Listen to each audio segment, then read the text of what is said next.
어느 국문학을 전공하는 학생이 하나 있었습니다. 얼마나 모범생이었던지 선생님이 해밍웨이와 셰익스피어 작품을 소개를 했는데 해밍웨이와 또는 셰익스피어의 작품을 다 읽었어요. 이제는 끝으로 베스트셀러 중에 베스트셀러라고 할 수 있는 성경을 좀 읽어야 되겠다 해서 성경을 읽다가 그만 죽었어요. 자, 이제 난센스 퀴즈가 나갑니다. 자, 힌트는 국문학을 전공하는 학생이라고 그랬습니다. 왜 이 국문학을 전공하는 학생이 성경을 읽다가 그만 죽었을까요? 성경에는 쉼표가 없기 때문이에요. 어느 성경을 보더라도요, 성경에 쉼표가 찍혀 있고 마침표 찍혀 있는 그런 성경, 여러분들 보신 적 있으세요? 물론 하나의 조크에서 나온 난센스 퀴즈입니다만은 이 쉼이라고 하는 것이 얼마나 중요한 것인가를 우리에게 대변해 주고 있는 그런 대표적인 조크라고 생각합니다. 자, 우리가 인생을 살아가다 보면은 때로는 원치 않게 병원에 입원을 해야 할 때가 있습니다. 병원에 입원을 하게 되면 간호사들이 와서 제일 처음 하는 일이 무엇입니까? 링거 주사를 꽂아요. 사실 링거 주사를 꽂으면 그 순간부터 꼼짝 못하는 것입니다. 자, 링거 주사를 맞으면서 환자들의 공통된 고백이 뭔 줄 아십니까? 링거를 꽂으면서 별 수 없이 누워 있으면서 인생의 본질적인 질문을 하게 되었다라고 하는 얘기지요. 도대체 나는 누군가? 누워 있으면서 인생은 도대체 어디서 와서 뭘 하다가 결국 어디로 가는 것일까? 비로소 인생의 본질적인 질문에 부딪히게 되었다라고 하는 얘기지요. 근데 사실 이건 진작부터 했어야 될 질문이거든요. 근데 사는 게 뭔지 정신없이 살다 보니 가장 중요한 본질적인 질문조차 없이 달려온 인생이었다란 말이지요. 근데 내가 부득이 원치 않게 병원에 입원 중에 있으면서 근본적인 이 질문, 근본적인 물음 앞에 맞닥뜨리게 된다라고 하는 얘기지요. 사실 어떤 사물을 볼 때에도 마찬가지입니다. 너무 빨리 달리게 되면 사물을 제대로 볼 수가 없습니다. 그래서 그 사물을 제대로 관찰하기 위해서는 속도를 늦춘다든지 아니면 잠시 멈추어야만 초점을 맞출 수가 있고 그래야 제대로 사물을 관찰할 수가 있다라고 하는 것입니다. 그래서 우리 인생살이 가운데는 이 휴식이라고 하는 것이 반드시 필요합니다. 오늘 우리 함께 읽은 본문 말씀 가운데 보면은 두 얼굴의 사나이를 우리에게 소개하고 있습니다. 18장에 소개된 엘리야와 19장에 소개된 엘리야가 전혀 달라요. 18장에 소개되고 있는 엘리야의 모습은 어떤 모습입니까? 바알 선지자 450명과 아세라 선지자 400명과 더불어 대결하는 장면이에요. 850대 1입니다. 자, 그럼에도 불구하고 엘리야는 쫄거나 떨지 않고 당당하게 850명의 거짓 선지자들을 대항해서 당당하게 싸워 통쾌하게 승리하고 있는 모습입니다. 그리고 그 850명의 거짓 선지자들을 모조리 잡아가지고 기손 시냇가로 끌고 가가지고 그대로 목을 쳐버렸습니다. 어디 그뿐인 줄 아십니까? 여기에 기세를 얻어가지고 엘리야 선지자가 갈멜 산상 꼭대기에 올라가지고 3년 6개월 동안 비가 오질 않았어요. 그러니 어느 형편인지 감이 잡히시죠? 3년 6개월 동안 하늘이 닫혔다니까요. 근데 엘리야 선지자가 갈멜산 꼭대기에 올라가서 하나님 앞에 기도함으로 인해 가지고 닫혔던 하늘의 문이 활짝 열려가지고 빗속을 달리는 엘리야의 모습, 한마디로 말씀드리면 승승장구하고 있는 그런 모습이에요. 속된 표현으로 덤벼라 이 작것들아 하면서 그대로 거침없이 하이킥하고 있는 그런 모습이 열왕기상 13장 전체의 모습입니다. 자, 그런데 이제 19장으로 넘어와서 엘리야의 모습이 우리에게 어떻게 소개가 되고 있습니까? 한마디로 말씀드리면 너무 초라하기 이를 데 없는 엘리야의 모습이에요. 당신 정말 엘리야 선지자 맞아? 18장에 나와 있는 엘리야 선지자 맞아? 라고 할 정도로, 오늘 여기 본문 말씀을 보게 되면 18장의 그 당당함이라든지 패기라든지 용기라고 하는 것은 온데 간데 없고, 오히려 여자 이세벨의 협박에 두려워가지고 걸음아 나 살려라 하면서 도망이나 치고 있는, 자, 어제 오늘 여기 본문 말씀을 보게 되면 아주 초라하기 이를 데 없는 쫄장부의 모습을 우리에게 소개하고 있습니다. 너무나 대조적인 모습 아닙니까? 더욱이 도망가서 한다는 소리가 뭐예요? 죽고 싶다는 거지? 아니, 하나님 앞에 죽여 달라고 지금 하소연을 하고 있는 그런 엘리야의 모습이에요. 한마디로 말씀드리면 정말 기가 찰 노릇. 이 순사가 칼을 차고 거지가 깡통 차고 매가 차고 똥이 찰 노릇이 아닐 수가 없다고요. 아니, 쫄장부도 어쩌면 이런 쫄장부가 있더란 말이냐. 자, 어쩌다가 엘리야 선지자가 이 모양이 되었을까요? 자, 이런 엘리야의 모습에 대해서 신약의 기자가 뭐라고 동정 어린 증거를 하는지 아십니까? 우리 한번 야고보서 5장 17절 상반절 말씀만 한번, 엘리야의 모습에 대해서 야고보가 뭐라고 증거를 하는지 상반절만 시작. 엘리야는 우리와 성정이 같은 사람이로되. 자, 보세요. 능력의 사자, 불의 사자예요. 기도할 때 하늘에서 불이 막 내려올 정도로 불의 사자예요. 더군다나 엘리야는 죽음을 보지 않고 에녹처럼 불술의 불병거 타고 하늘나라에 승천했던 장본인이었습니다. 자, 그럼에도 불구하고 여기 야고보 기자는 뭐라고 우리에게 소개를 해주고 있어요? 우리와 성정이 같은 사람. 성정이라고 하는 것은 우리와 본성이 같은 사람이었음을, 그래서 그도 우리처럼 지칠 수밖에 없었고 그도 번아웃, 뻗어버리면서 탈진할 수밖에 없었다. 그도 실수할 수 있었음을 우리에게 분명하게 소개해주고 있어요. 불패의 사자이었음에도 불구하고 하나님의 사자 이전에 그도 연약한 인간이었음을 우리에게 소개해주고 있어요. 자, 그래서 오늘 여기 본문 말씀은 터닝 포인트를 이루고 있는 아주 중요한 본문 말씀인데, 어떻게 기진맥진 탈진 상태에 있었던 엘리야가 오늘 여기 본문 말씀을 보게 되면 다시 힘을 얻고 다시 재기할 수가 있었느냐. 더군다나 이 엘리야가 이세벨의 낯을 피해서 도망간 장소가 어디지요? 부엘세바라고 그랬어요. 자, 이스라엘의 지도를 보게 되면 유대 지방 남부 지역이에요. 남부 지역. 부엘세바는 남단이에요. 남단. 그러니까 지금 예루살렘에서 지금 남단까지, 최남단까지 도망을 가고 부엘세바에서 사환 머물게 하고 당신은 또 광야 길로 하루 길을 더 들어갔다. 그래서 로뎀나무 지금 그늘까지 도달하게 되었다는 얘기죠.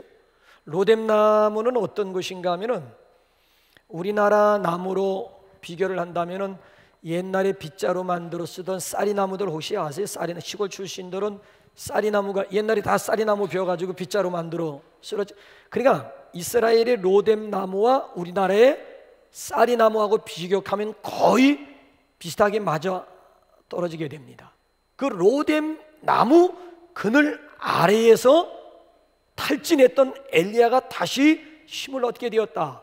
그래가지고 오늘 여기 보면 하반절 말씀을 보게 되면 호렙산까지 40주야라고 그랬어요. 이걸 키로수로 계산해 보게 되면 약 320km에서 330km를 달려가게 되었다. 아니, 지금까지 탈진 상태에 있었던 엘리야가 어떻게 로뎀나무 그늘에서 다시 힘을 얻어가지고 사명자의 인생, 사명의 길을 달려갈 수가 있었을까? 오늘 아침 이 문제에다 좀 초점을 맞추려고 생각을 합니다. 제가 오늘 이 본문 말씀을 선택하게 된 동기는 우리 지난 주간에 장로님 기도하신 대로 가장 힘든 계절에 가장 힘든 그런 시간을 보내지 않았습니까? 오늘도 우리 장로님들하고 이렇게 예배 전에 좀 대화도 나눴습니다만은 건물 안에서도 힘들다고요. 근데 건물 밖에서 일하는 사람들은 어떠하겠어요? 가만히 있어도 이게 정말 견딜 수 없는 정도로 힘든 그런 한 주간이었는데 밖에서 일 하는 사람들의 고통이라고 하는 것은 어떠했을까? 홍천이 41도였다면요, 서울이 39.6도? 그래가지고 홍천을 아프리카가 아니라 홍프리카라고 이야기를 하고요, 신문을 봤더니만 재미있는 표현을 했어요. 미친 폭염, 폭염이 미쳤다는 거야. 미친 폭염이라고 이야기를 하더라고요. 미친 폭염이래. 더군다나 어느 신문을 보니까 뭐라고 얘기를 했는가 하면 불덩어리 한반도래요. 불덩어리 한반도, 살인더위. 그래가지고 온열 환자들이 우리나라에서도 증가를 했는데 그 중에 30명이 죽었어요. 아니, 나는 이 추워서 죽었다, 뭐 더워서 죽었다, 이거 유럽 얘기인 줄 알았어. 더 이상 유럽 얘기가 아니고, 아니 무슨, 나는 신문을 보면서 유럽에서 너무 더워가지고 사람이 죽었다, 뭘 더위에 사람이 죽나 했네. 이게 남의 얘기인 줄, 남의 나라 얘기인 줄 알았는데, 아니 글쎄 우리나라에서도 글쎄 이 폭염 때문에 죽은 사람이 30명이나. 이제는 남의 나라 얘기가 아니라 이제는 이런 현실들이 우리나라 얘기가 되는구나. 그래서 그 어느 때보다도 우리는 지금 시원한 물, 시원한 그늘이 그리운 그런 계절 아닙니까? 이와 때를 같이 해가지고 저는 여러분들을 로뎀나무 그늘 아래로 여러분들을 한번 초대하고 싶어요. 이 로뎀나무 그늘이 어떤 곳인가 하면은, 오늘 여기 본문 말씀을 보게 되면은 세 가지로 우리에게 소개하고 있는데, 그 하나는 뭔가 하면은, 우선 이 로뎀나무 그늘이라고 하는 것은 쉼의 장소입니다. 예수님도 전도 현장에서 막 돌아온 제자들을 향해서 뭐라고 말씀하셨는가 하면은, 너희는 따로 한적한 곳에서 잠깐 쉬어라 라고 말씀. 전도 현장에서 막 돌아온 제자들로 하여금 너희는 따로 한적한 곳에서 잠깐 쉬어라 라고 말씀해요.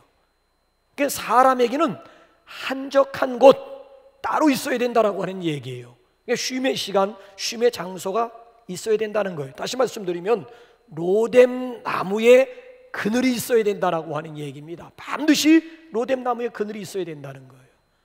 사람은 짐승도 아닐 뿐더러 기계도 아닙니다. 그래서 영국의 극작가 가운데 제이 포드라고 하는 사람이 이런 말을 해요. 노동만 있고 휴식이 없는 사람은 마치 브레이크 고장난 자동차와 같다. 기계도 계속 돌리면 수명이 짧아질 수밖에 없다라고 하는 얘기를 해요. 자, 고장난 자동차, 이건 생각만 해도 아찔, 이건 생각만 해도 정말 아찔한 그런 모습 아니에요? 아니, 기계를 계속 돌리면 수명만 짧아지나요? 기계도 불이 납니다. 쇠도 불이 납니다. 결국 아무짝에도 쓸 수 없는 고철덩어리가 되는 거예요. 그래, 기계조차도 쉴 때는 쉬어야 된다라고 하는 얘기죠. 그래서 발명왕 토마스 에디슨이 그런 말을 해요. 내가 지금 80이 되기까지 왕성한 탐구 활동을 계속 할 수 있는 비결은 일과 휴식에 좋아였다라고 하는 얘기를 해요. 80이 되었는데도 불구하고 젊은이들 못지않게 왕성한 탐구 활동을 계속 할 수 있었으면 딱 한 가지라는 거예요. 쉼과 휴식에 좋아였음을 분명하게 밝히고 있어요. 여러분들의 로뎀나무 그늘은 어디예요? 여러분들이 지쳐 있을 때, 여러분들이 피곤할 때 주로 찾는 곳이 어디입니까? 여러분들 로뎀나무, 각자가 로뎀나무 그늘들 있으세요? 불구의 몸임에도 불구하고요, 믿음 하나로 인해서 행복한, 또 참 기쁨의 삶을 살았던 엘리자베스 클리페인이라고 하는 사람이 이렇게 노래를 했어요. 십자가 그늘 밑에 나 쉬기 원하네. 저 햇빛이 밑죄이고 또 짐이 무거워. 이 광야 같은 세상에 늘 방황할 때에 주 십자가의 그늘에 나 쉴 곳 찾았네.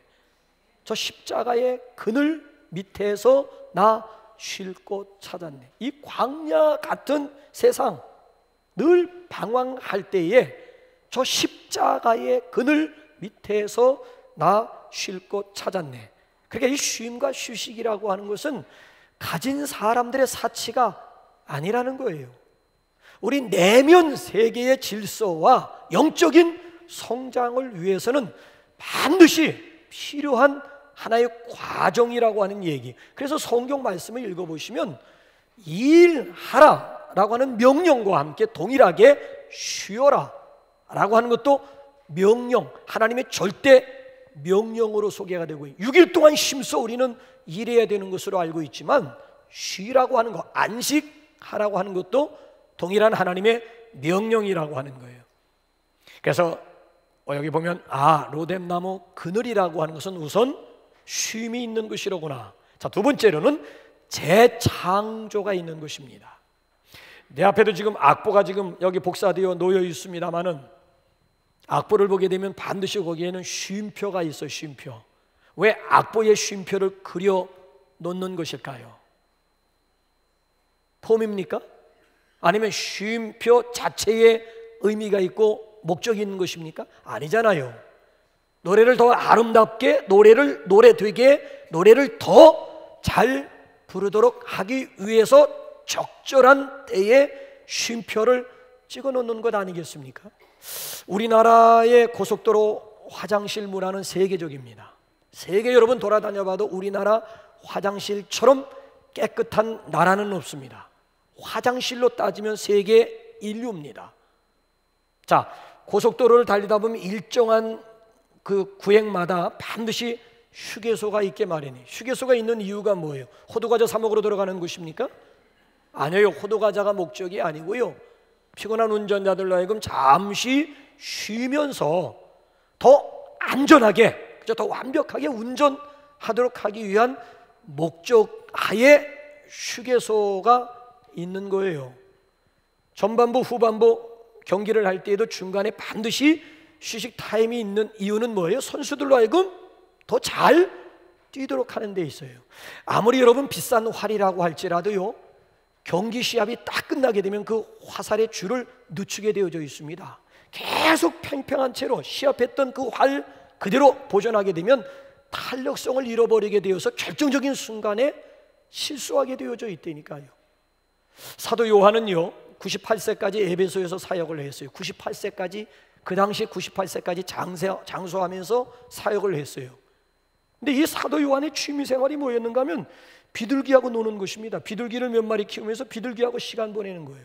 교회 장로님이 사냥을 하고 돌아오다가 사도 요한이 비둘기와 함께 시간을 보내는 것을 보고 이해가 되질 않아가지고, 아니 사도님이 지금 이 순간에 비둘기하고 노는 때입니까? 아니 어떻게 사도 요한님이 비둘기하고 시간을 보내고 있습니까? 그럴 때 이 사도 요한이 동문서답을 했어요. 동문서답의 뜻이 뭐예요? 동문서답, 동쪽 문을 닫으니 서쪽이 답답하구나. 이게 동문서답입니까? 자, 어쨌든 좌우지간 뭐라고 직접적으로 대답한 것이 아니라 장로님 등에 걸려있는 활의 활줄이 너무 늘어져 있네요. 그랬더니만 장로님 하시는 말씀이 사냥할 때 외에는 이 활줄을 늦춰 놓아야 결정적인 순간에 실수하지 않을 수가 있습니다. 자, 기다렸다는 듯이 사도 요한이 뭐라고 대답을 했는가 하면, 저는 지금 마음의 활줄을 지금 늦추어 놓고 있는 상황입니다. 그리할 때에 말씀의 활을 적당한 시기에 타겟을 향해서 분명하게 쏘아 올릴 수가 있기 때문입니다. 그러니까 지금 비둘기하고 시간을, 사도 요한이 비둘기하고 지금 시간을 보내는 것이 쓰잘데없는 그런 시간이 아니고 마음의 활을 지금 늦추고 있는, 그래서 결정적인 순간에 말씀의 화살을 제대로 쏘기 위해서 이것도 꼭 필요한 하나의 과정이었다라고 하는 그런 설명이 되겠습니다. 그래서 우리 그리스도인들에게 있어의 쉼과 휴식이라고 하는 것은요, 일종의 재창조 아니면 재충전의 시간이 됩니다. 여기 나와 여러분들이 앉아있는 것도요, 앞을 내다보기 위함입니다. 일보 전진을 위한 스탑, 멈춤이라고 하는 그런 뜻이 되겠지요. 그래서 경제의 기본 법칙이 두 가지라면서요. 경제의 기본 원리, 기본 법칙이라고 하는 것은 수요와 공급의 균형이라면서요. 경제의 기본 법칙이래 이게. 수요와 공급의 균형이 중요하다는 얘기지요. 계속 잡아당겨도 안 되고, 그렇다고 한없이 풀어주어도 안 되고 잡아당겼다 풀어놓았다, 이게 균형을 이루어야 된다는 얘기예요. 계속 잡아당기고 계속 조이면 어떻게 될까요? 그 경제가 어떻게 될 것 같습니까? 계속 족치고 계속 잡아다니고 계속 조여 들어간다면 어떻게 되겠느냐라고 하는 얘기죠. 그러니까 이런 의미에서 일과 휴식이라고 하는 것은 적절한 조화가 있고 균형이 있어야 된다는 얘기죠. 그래서 로뎀나무 그늘이라고 하는 것은 그리스도인들에게 있어서는 재창조 아니면 재충전의 시간이에요. 마지막 세 번째로 이 로뎀나무 그늘이라고 하는 것은요, 하나님의 사랑, 하나님의 임재를 경험하는 것입니다. 자, 보세요. 구체적으로 엘리야가 어떻게 지금 하나님의 사랑을 경험하고 있는 줄 아십니까? 어떻게 하나님의 임재를 지금 경험하고 있는 줄 아십니까? 자, 하나님 편에서는 하나님이 지금 탈진 상태에 있는 엘리야를 회복시키는 방법이 뭔 줄 아십니까? 이 세 가지 방법을 여러분 일주일 동안 여러분 삶 가운데서 적절하게 아주 정말 힘든 시간에 이 세 가지, 하나님이 엘리야를 회복시키는 이 세 가지 방법을 여러분들 각자 좀 적절하게 좀 적용을 좀 했으면 좋을 것 같아요. 자, 하나님께서 탈진한 엘리야를 어떻게 지금 회복시키는지 한번 보세요. 첫 번째 하나님의 처방 방법이라고 하는 것은 어루만지심입니다. 분명히 여기 오늘 본문 말씀을 보면 하나님께서 천사들을 통해 가지고 엘리야 선지자를 2번씩이나 어루만졌다고 그랬어요. 이 어루만짐이라고 하는 것은 애정의 표현입니다. 애정의 표현. 그래서 우리가 어린 자녀들을 키울 때 특별히 아버지 손길보다도 어머니들이 자식들을 얼마나 어루만져 주세요. 머리도 시도 때도 없이 머리 쓰다듬어 주지요, 얼굴 만져 주시요, 몸 구석구석을.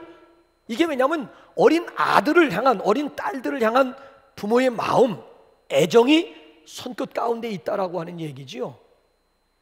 그래서 여러분, 사랑의 생리라고 하는 것은요, 사랑하면 보고 싶고, 보고 싶으면 같이 있고 싶고, 같이 있으면 만지고 싶고 하는 것. 그래서 짐승들도 가만히 보면요, 주인의 손길을 많이 탄 이 짐승들 같은 경우에는 어느 정도 프라이드가 있는 줄 아세요? 저들이 사람인 줄로 착각을 해요. 그러니까 주인이 많이 만져준 개일수록, 주인의 손끝이 많이 간 짐승일수록 이놈들이 스스로의 정체를 잊어버리고 마치 사람 행세를 하려고 사람인 줄로 착각을 한다니까요. 짐승들도 그래요. 주인의 터치, 주인의 어루만짐이 얼마나 있었느냐에 따라서 짐승들 자존감 자체가 달라진다니까요. 이 사랑이라고 하는 것은 접촉이라고 할 수가 있는 거예요. 그러니까 어루만짐이라고 하는 것을 통해서 우리가 사랑을 느낄 수도 있고 사랑을 표현할 수도 있다라고 하는 이야기지요. 그래서 뉴욕에 있는 대학 돌로레스 크리저라고 하는 박사가 이런 얘기를 하게 됩니다. 사람의 손에는 감촉을 느낄 수 있는 기관이 500만 개가 된다. 아니, 이거 뭐 얼마 되지도 않는 이 사람 손에는 감촉을 느낄 수 있는 기관이 500만 개가 된다는 거예요. 500만 개가. 더군다나 사람이 이렇게 손을 잡게 되면 혈액 속에 있는 헤모글로빈의 산소 운반 작용이 이게 상승이 된다는 거예요. 그러니까 손만, 사람과 사람끼리 서로 손만 잡아도요, 혈액 속에 있는 헤모글로빈의 그 산소 운반 작용이라고 하는 것이 막 훨씬 막 업그레이드가 돼. 이 손에는 재생 능력이 있다라고 하는 얘기예요. 그래서 뭐 옛날에 음식만 손끝 뭐 맛이라고 하는 얘기도 있습니다만은 그냥 이 손이라고 하는 것이, 그냥 이 터치라고 하는 것이 굉장히 중요하대요. 그래서 이 클리저 박사님이, 뉴욕 대학의 클리저 박사님이 무슨 실험을 했는가 하면 똑같은 병명을 가지고 입원을 하는 환자들을 A 입원실하고 B 입원실로 격리를 시켰어요. 그럼 무슨 실험, 일정한 기간 동안에 무슨 실험을 했는가 하면은 A 입원실에 입원한 환자 가족에게는 올 때마다 어루만져 주라고, 터치해 주라고, 스킨십 하라고 그랬어요. 올 때마다, 병문안 올 때마다 그냥 그래서 소닥보도 하지 말고 가까이 가서 만져주고 터치해주고 스킨십 해주고, 반대로 똑같은 병명을 가지고 입원한 B 입원실에 입원한 그 환자들을 향해 가지고는 그 환자를 또 그 가족들을 향해서는 만지지 말라고, 터치하지 말라고, 어루만지지 말라고, 그냥 적당하게 거리를 유지하면서 말로 가족을 위로하라고, 대화를 하라고 그랬어요. 근데 일정한 기간이 끝났을 때 어떤 정반대 현상이 일어나는가 하면 A 입원실에 입원한 환자가 훨씬 회복 속도가 훨씬 빠르더라고 하는 얘기지요. 그러니까 이 만져줌, 이 어루만짐이라고 하는 것이 실제적으로 터치한다, 스킨십한다라고 하는 것이 얼마나 관계 속에서 얼마나 도움이 된다라고 하는 것을 객관적으로 소개를 했다고 그래요. 하나님께서는 지금 엘리야를 회복시키는 방법이 단순한 거예요. 천사를 통해 가지고 어루만져 주는 거예요. 탈진 상태 가운데 있는 엘리야를 어루만져 주는 거예요. 이 시간 하나님의 어루만짐이 저와 여러분들 가운데 함께 하시기를 바랍니다. 특별히 예배 시간을 통해서 성령님이 우리 가운데 오셔가지고 우리의 마음을 터치해주는 터치의 시간이 될 수 있기를 주님의 이름으로 축원합니다. 자, 그런가 하면은 하나님께서 또 엘리야를 어떻게 회복시키는가 하고 보았더니만요, 떡과 물로 회복을 시켜주십니다. 자, 기진맥진한 엘리야에게 하나님은 천사를 통해 가지고 떡과 물을 공급해 주세요. 일어나 먹으라. 자, 보세요. 8절 일어나 먹으라. 그 결과가 어떻게 되는지 한번 결과에 주목해 보세요. 시작. 이에 일어나 먹고 마시고 그 음식물의 힘을 의지하여 40주 40야를 가서 하나님의 산 호렙에 무슨 힘을 의지해서 40주야를 달려갔다는 얘기입니까? 하나님이 공급하시는 힘, 그래야지 정상이라고. 근데 하나님이 공급하시는 힘이라고 얘기를 하지 않고 식물, 하나님이 준비한 떡과 물, 그 식물의 힘을 의지해 가지고 호렙산까지는 320km라고요 40일을 밤낮 달려가서 도달할 수 있는 거리가 320km 내지 330km, 호렙산 굴까지 엘리야 선지자가 달려가는, 기진맥진해서 탈진 상태에 있었던 엘리야가 다시 식물의 힘을 의지해 가지고 40주야를 달려갈 수가 있었다는. 그러니까 식물의 힘이 여긴, 그러니까 기독교는요 음식을 과소평가하지 않습니다. 그래서 여러분 전도서 3장 말씀을 보게 되면 솔로몬이라고 하는 사람이 먹고 마시는 데서 솔로몬보다 더한 사람이 있습니까? 하루 식량 어느 정도인 줄 아세요? 자, 보세요. 산의 진미를 매일 산의 진미를 누렸던 솔로몬이 뭐라고 고백하는 줄 아십니까? 전도서 3장 보게 되면 먹고 마시고 즐김이 하나님의 선물이라고 그랬어요. 먹고 마시는 것 자체가 하나님의 축복, 하나님의 선물이라고 그랬어요. 그러니까 우리는 먹고 마실 때마다 하나님 앞에 감사해야 되는 이유가 바로 여기에 있다는 거예요. 일본에서 사업에 성공한 어느 분을 향해서 기자가 질문을 던졌습니다. 당신의 사업 성공의 비결이 뭡니까? 근데 이분이 전혀 엉뚱하게 대답한 거있죠. 뭐라고 대답을 했는가 하면은 저는 오전 11시에서부터 12시 그리고 오후에는 4시에서부터 7시 사이에는 절대 사업 상담을 하지 않습니다. 이게 제 사업의 성공 비결입니다. 이해가 되세요? 우리 이해가 안 되는 거예요. 그분 기자도 이해가 안 돼서 그게 무슨 뜻입니까? 그 이유가 뭡니까? 어떤 일이 있어도 오전 11시부터 12시, 오후에 4시부터 7시 사이에는 절대 사업 상담하지 않는다는, 그게 노하우라는 거예요. 그 이유가 뭡니까? 라고 물었더니만 단순하게 뭐라고 대답한 줄 아세요? 그 시간이 가장 배고픈 시간이잖아요. 그 시간이 가장 배고픈 시간이잖아요. 사람이 여러분 보세요. 배고프고 피곤하게 되면 막 짜증이 나오고 막 의욕이 상실이 돼요. 사람이 배가 고프고 좀 피곤하다 싶으면 굉장히 예민 모드로 돌변을 하게 됩니다. 반대로 사람이 배가 부르면 여유가 생기고 관계 속에서 상대방에 대해서 너그러워지고 관대해집니다. 이 사람의 마음이 그렇다니까요. 그런데 내 지금 상태가 어떤 애에 따라서 관계가 달라질 수가 있다는 거예요. 예민할 때 시장기를 느끼고 예민할 때 관계를 맺는다라고 하는 거, 이거 쉽지 않다는 거예요. 그러니까 여자들이 쇼핑할 때 쇼핑 법칙이 있잖아요. 밥 먹고 가라는 이유가 뭔 줄 아세요? 시장할 때 쇼핑 가게 되면 충동 구매에 자유할 수 없는 거예요. 그래서 사가지고 와도 집에 와서 보니까 쓸데없는 거 잔뜩 사와줘. 결국 이게 뭔가 하면은 배고플 때 쇼핑을 하게 되면 구매욕을 자극시킨다. 충동 구매에서 자유할 수가 없다라고 하는 얘기예요. 그러니까 이 사업가는 나는 오전 11시부터 12시, 오후 4시부터 7시 사이에는 절대 아무리 중요한 일이 있다 할지라도 절대 사업 상담하지 않는다라고 하는 원칙이 그 원칙 잘 지켰더니만 결국 사업에 성공할 수가 있었다라고 하는 거예요. 이 먹는 문제라고 하는 것이요, 굉장히 예민하면서도 굉장히 중요한 문제예요. 가정의 달을 맞이해서 어느 가정 사역자가요, 한 가지 준비한 게 있어요.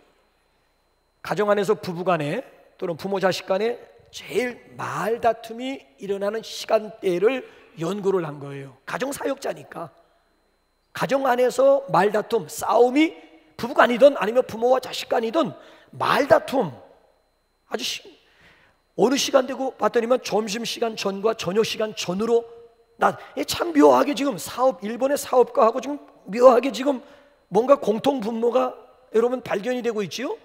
가족 간에도 말다툼이 일어나는 아주 예민하게 반응하는 시간대가 보니까 점심시간 바로 전과 저녁시간 바로 전이더라고 하는 이야기예요. 그래서 이 먹는 문제라고 하는 것이 이게 참 상당히 관계 속에서도 상당히 중요하다라고 하는 것을 다시 한번 우리가 깨닫게 되지 않습니까? 그래서 오늘 여기 본문 말씀을 보게 되면은 하나님께서 엘리야 선지자를 회복시키는 방법이 너무 단순한 거예요. 천사를 통해서 어루만져 주고 천사를 통해 가지고 떡과 물, 음식을 공급해 주는 거예요. 먹이시는 거예요. 결국 거기서 이제 힘을 얻었다라고 하는 이제 그런 얘기가 되고요. 이 밥이 보약이에요. 자, 그런가 하면은 또 한 가지 하나님께서 어떻게 엘리야를 회복시키는가 하고 봤더니만요, 하나님께서 내린 처방이 잠이었습니다. 잠.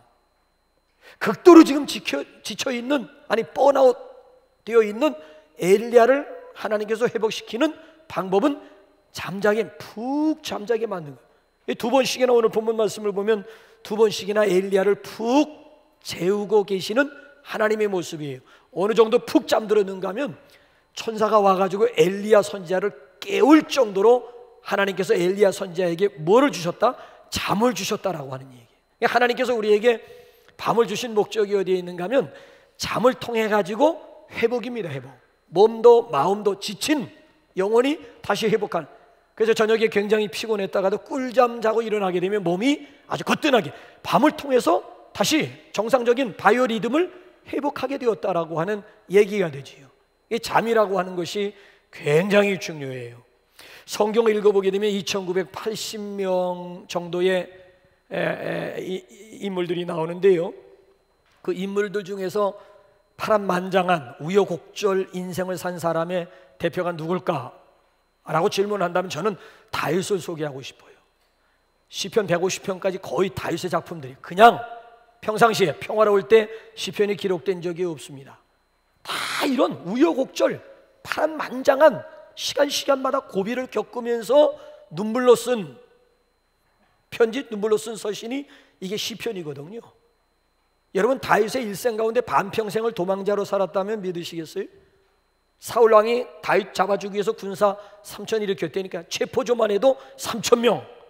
적과 싸우기 위한 것이 아니라 충성스러운 신하 다윗을 잡아 죽이기 위해서 특별히 일으킨 군사의 숫자가 3,000. 그 3,000명의 눈을 피해가지고 도망 다니는, 마지막에는 자기 생명의 위협을 느껴가지고 블레셋으로 망명을 가게 됩니다. 내 나라를 버리고 살기 위해서 다윗이 블레셋의 망명까지 갈 정도라면 어느 정도 지금 시달렸는가 감회 가시죠? 더군다나 왕위에 올랐음에도요, 하루라도 전쟁이 그칠 날이 없어요. 왕이 되었음에도 불구하고 주변 국들과 더불어의 전쟁이 그칠 날이 없다니까요. 그래서 다윗이 하나님의 성전을 짓고자 했는데 하나님께서 거절하신 단 하나의 이유가 뭐세요? 너는 피를 많이 흘렸다는 거예요. 너는 장군으로서 왕으로서 내 손에 너무 왜 전쟁을 너무 많이 했기 때문에. 그러니 전쟁 가운데 위기가 없고 위험이 없었겠습니까? 자, 이런 다윗이요, 이제 인생 노년에 되어가지고 지난 날을 뒤돌아보면서 쓴 서신이 이게 시편 23편이에요. 자, 그 시편 23편 1절 2절 여러분 한번 다 같이 한번 읽어보실까요? 시작. 여호와는 나의 목자시니 내게 부족함이 없으리로다. 그가 나를 푸른 풀밭에 누이시며 쉴 만한 물가로 인도하시는도다. 보세요, 다윗이 피곤할 때 누이시는 하나님이에요. 누이시는 하나님. 바울이 정말 힘들고 정말 피곤할 때 하나님은 다윗으로 하여금 어떻게 하셨어요? 누이시는 하나님이었다니까. 그래서 그의 아들 솔로몬이 시편 127편 2절 하반절에서 뭐라고 고백을 했는가 하면 여호와께서 사랑하시는 자에게는 뭐를 주시는도다? 잠을 주시는다. 그의 아들 솔로몬이 뭐라고 고백을 했는가 하면 여호와께서 사랑하시는 자에게는 잠을 주시는, 이 잠이 보약이라고 하는 그런 얘기가 돼요. 여러분, 그렇습니다. 사람이 기본적으로 두 가지 조화만 이루면 기본적인 건강 유지할 수 있어요. 잘 먹고 잘 자기만 하면, 먹는 문제와 잘 먹고 잘 자면 기본적인 건강 정도는 유지할 수가 있다. 근데 둘 중에 하나를 잃어버리게 되면, 잠을 잃어버렸다든지 아니면 음식 잃어버렸다든지 음식 맛을 잃어버렸다든지, 그러면서 이제 균형이 깨지게 되는 것이지요. 그래서 오늘 여기 하나님께서 엘리야를 여기 회복시키는 방법을 보게 되면 너무 단순한 거, 어루만져 주시고 먹여 주시고 그 다음에는 재워 주시는 거예요. 그러니까 여러분들은 잠이 보약이고 잠이 축복이라고 하는 그런 생각들 해보셨어요? 아침에 일어나자마자 주여 감사합니다, 지난밤에도 나에게 잠을 주시고 꿀잠 주시고 쉬게 하시고 너무너무, 그러니까 아침 눈 뜨자마자 여러분 그 자리에서 하나님을 찬양하면서, 간밤에 나에게 잠을 주신 하나님을 찬양하면서 감사하면서 하루를 시작하시는 분들 얼마나 되세요? 대부분 다 당연하게 생각하죠. 당연한 건 없어요. 세계에서 공통적으로 가장 많이 팔리는 약이 수면제라고 그래요. 수면제. 어느 나라든지 간에 그 나라에서 가장 많이 팔리는 약이 수면. 이 현대인들은 수면제 없이는 잠도 제대로 못 잔다는 얘기가 되는 거예요. 그런데 나는 수면제 의지하지 않고 밤이 되면 잠을 이룰 수 있다. 이걸 당연하게 생각하는 분이 이상한 거지요. 당연한 거 아니에요. 지금 내 주변에는 수면제 아니면 밤 꼬박 세우는 사람들이 얼마나, 수면제 의지해도 한두 시간밖에는 잠을 잘 수 없는 그런 현대인들이 세계적으로 얼마나 많은지 몰라요. 그러니까 오늘 여기 본문 말씀을 보게 되면 하나님께서 엘리야로 하여금 잠을 통해서 여기 회복시키고 있는, 그래서 세상 사람들은요, 잘 먹고 잘 자고 적당하게 운동하기만 하면 그만이라고 생각해요. 근데 우리 그리스도인들은 플러스 알파가 있어야만 됩니다. 물론 잘 먹고 잘 자고 그리고 적당한 운동도 필요하지만 플러스 알파가 있어야 된다니까. 그 플러스 알파가 뭐예요? 하나님의 어루만지심입니다. 하나님의 안아주심입니다. 하나님의 먹여주시고 하나님의 재워주실, 여기 플러스 알파의 하나님의 어루만져짐, 엘리야를 어루만져 주시 하나님의 어루만짐이 필요할 줄로 믿습니다. 그래서 이 시간이 우리 정말 로뎀나무 그늘, 이 시간 그렇잖아요. 우리 예배하는 이 시간이 우리 그리스도인들에게 있어서는 로뎀나무 그늘이 되어서 이 시간 예배를 통해서 하나님이 저와 여러분들을 성령으로 만져주시는, 육의 양식만 이제 예배 끝나고 밑에 내려가서 육의 양식 우리가 좀 채우게 되겠습니다. 육의 양식뿐만 아니라 영의 양식도 하나님이 공급해 주시고, 또 밤이 되면 하나님께서 적당한 잠도 우리에게 허락하여 주셔서 정말 우리 엘리야처럼 우리 호렙산을 향해서 사명의 우리 장소를 향해서 우리 달려가는 저와 여러분들이 되시기 바랍니다. 그래서 여러분요, 쉼의 계절이잖아요. 숨가쁘게 달려가던 거 잠깐 멈추고 다시 한번 돌아보는 거예요. 이대로 계속 달려가도 되는지 아니면 궤도 수정이 필요한지. 또 여름이라고 하는 것은 한철 성장의 계절이, 여름 아니면 성장할 수 있는 계절 없어요. 여름 한철 우리가 성장하고, 특별히 우리가 이 로뎀나무 그늘에서 회복은 물론이지만은 우리 각자의 사명을 다시 재발견할 수 있는 은총의 자리가 되시기를 주님의 이름으로 축원합니다. 예.